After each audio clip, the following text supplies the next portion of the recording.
कमाई कर रे, कमाई कर रे, जग भर में ये शोषण कर रे। एक तरफ है अंधी दुनिया अंधी दौलत से, दूजी और देखो भैया जीवन संकट में। कमाई कर रे, कमाई कर रे, जग भर में ये शोषण कर रे। नमस्कार। अब तो ये देखा जा रहा है कि जो भी कोई सरकार की नीतियों को लेकर सवाल उठाए तो ट्रोल आर्मी उसे कोई भी संज्ञा दे देती है। किसी को पाकिस्तानी कहा जाता है तो किसी को चीनी। अपनी एक ही ऐसी वीडियो में मेरी नज़र पड़ी तो देखा उसमें आए कमेंट में कुछ ने मुझे चीनी पत्रकार लिखा, उसने गालियां भी दी। खैर, ऐसे लोगों का धन्यवाद, क्योंकि जिस विषय पर मुझे बोलने और लिखने का आइडिया नहीं था उन्होंने मुझे एक नया आइडिया दे दिया। अक्सर हम देखते हैं दीपावली का त्यौहार शुरू होते ही एक ट्रोल आर्मी चीनी उत्पादों के बहिष्कार की मुहिम चलाने लगती है।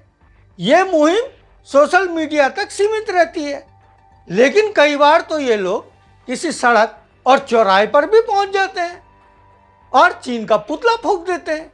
मीडिया में कवरेज में बने रहने के लिए फोटो खिंचवाते हैं। वही हकीकत कुछ और है।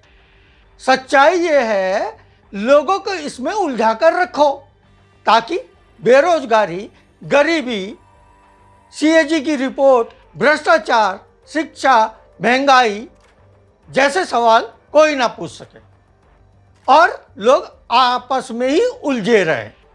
गरीबी का आलम यह है, 81 करोड़ लोग मुफ्त में राशन पर निर्भर है। भूखमरी से मरने वाले 125 देशों में भारत की रैंकिंग 111वीं है। इससे पहले वर्ष 2022 में यह रैंकिंग 107वीं थी, यानी और पिछड़ गया। फिर भी आंकड़े हम तरक्की के देते हैं और ऐसे आंकड़ों को सरकार झुटला देती है।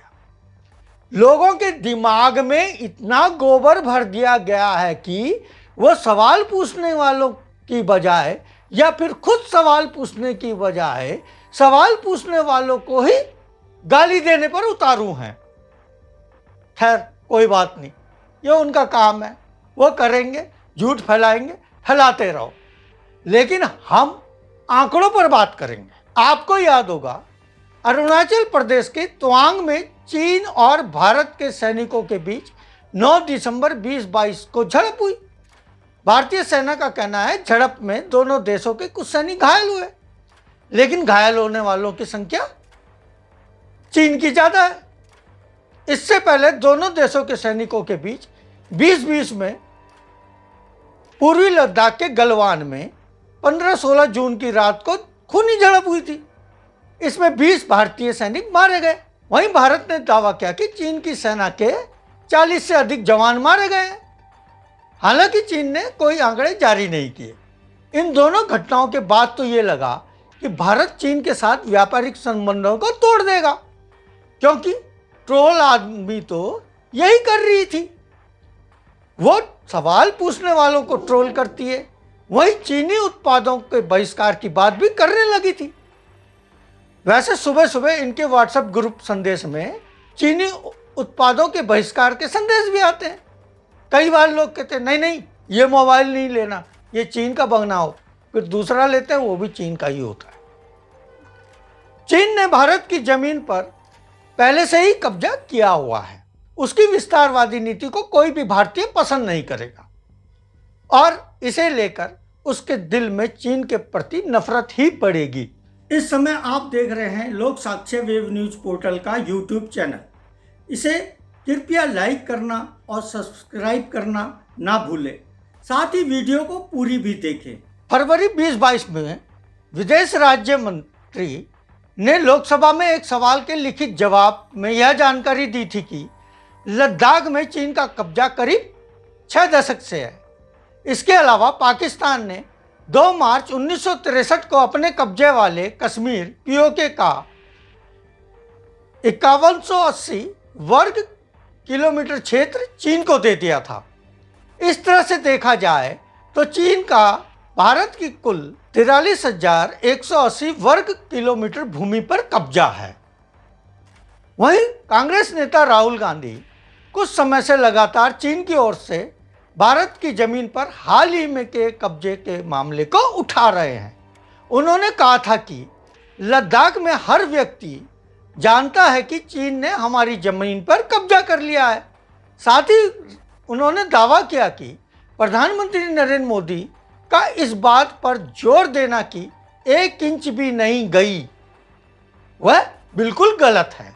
अब दिवाली आ गई, फिर चीनी उत्पाद के बहिष्कार की बात होना लाजमी भी है, क्योंकि ये ट्रोल आदमी करती है, उनके सभी काम लाजमी होते हैं।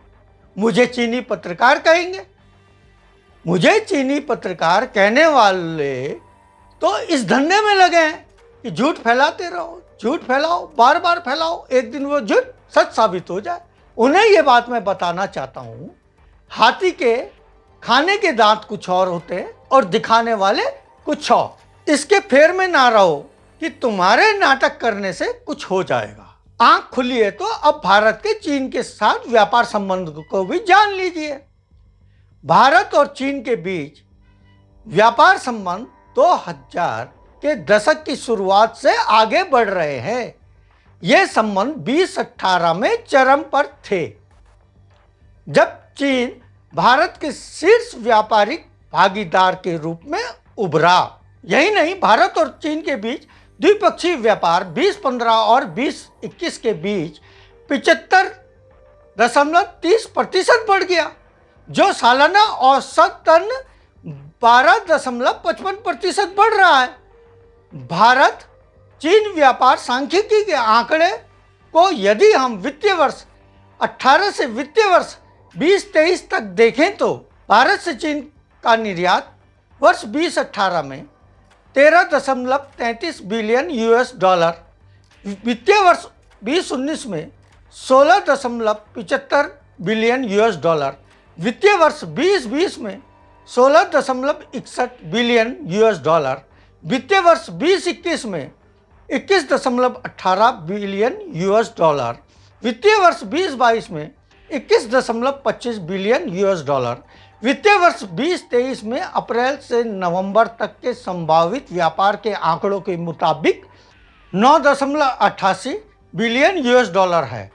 वहीं चीन से भारत का आयात 2018 में 76.38 बिलियन $, 2019 में 70.31 बिलियन $, 2020 में 65.26 बिलियन $, 2021 में 65.21 बिलियन $, 2022 में 94.57 बिलियन $।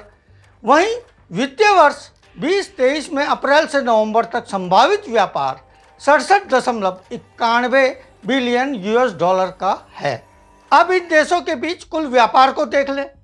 वित्तीय वर्ष 2018 में 89.71 बिलियन $, 2019 में 87.7 बिलियन $, 2020 में 81.87 बिलियन $, 2021 में 86.39 बिलियन $, वित्तीय वर्ष 2022 में 115.83 बिलियन $, और वित्तीय वर्ष 2023 में अप्रैल से नवंबर तक प्रस्तावित व्यापार 77.80 बिलियन $, का है।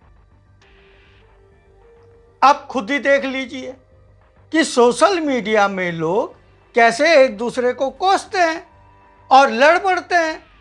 वहीं राजनीति में भीतर कुछ और बाहर कुछ है, यानी जो बाहर दिख रहा है वो भीतर में उलट है। व्यापार के लिए दोनों देशों की तरफ से कमाई के संसाधन तलाशे जा रहे हैं, तलाशे भी जाने चाहिए। प्रधानमंत्री बनने से पहले नरेंद्र मोदी जी चीन को लाल आंख दिखाने की बात करते थे। वहीं प्रधानमंत्री बनने के बाद वह सितंबर 2014 में पीएम नरेंद्र मोदी चीन के राष्ट्रपति शी जिनपिंग को झूला झुलाते नजर आए। जब चीन के साथ तनातनी हुई, उनके मुंह से मणिपुर की तरह चीन शब्द तक नहीं निकला और वो इस मामले में पूरी तरह से मौन रहे।